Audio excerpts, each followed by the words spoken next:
Shortly after reviewing CS, I had a chance to play with an early demo of Darknet, a full release follow-up by the same developer.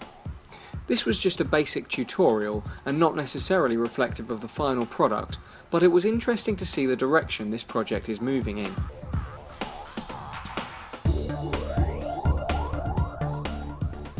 The first thing you will notice is that Darknet is visually stunning. Everything from the transitions to the network and nodes themselves have been improved upon. The network now looks more like neurons in a brain, with connections snaking between nodes rather than carving a straight line to them. Overall, it feels like we've upgraded from 1982's Tron to 2010's Tron Legacy.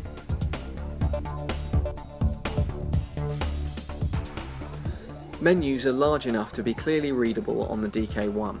For the time being, this is a definite plus point, but it may be best to shrink them a little for the final release on headsets with a better resolution, as they need big head movements to browse in this form.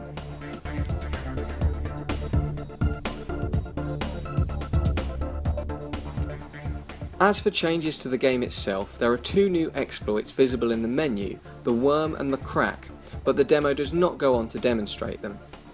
Hacking itself has been modified, but not beyond recognition.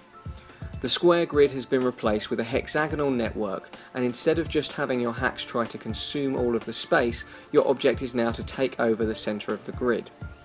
It still adheres to the basic premise of firing a hack at a security program to take control of it.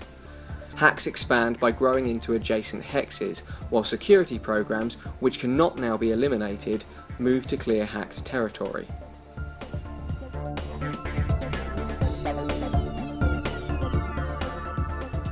This amounts to something that seems fairly familiar, but is at least more interesting to watch. The movement of the security systems is much more dynamic as you watch them chomp away at your growing contagion. This also means that there is more opportunity to study the security program's behaviour and attempt to outsmart them.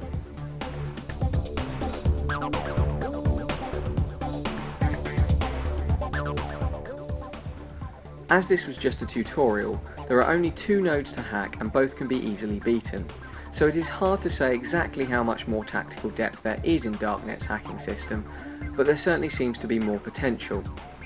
My main gripe with CS was that the strategic layer quickly trivialised the tactical, and it's not apparent that this has been looked at yet, but this is understandable as this is just an early demo. A deeper core hacking mechanic should support more compelling and intricate strategic options though, so it does seem that Darknet is moving in the right direction.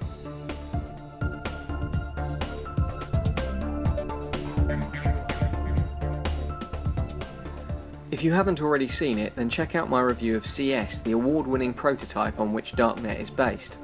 And if you've just come from that video, then apologies for bringing this up again, but please do subscribe to the YouTube channel.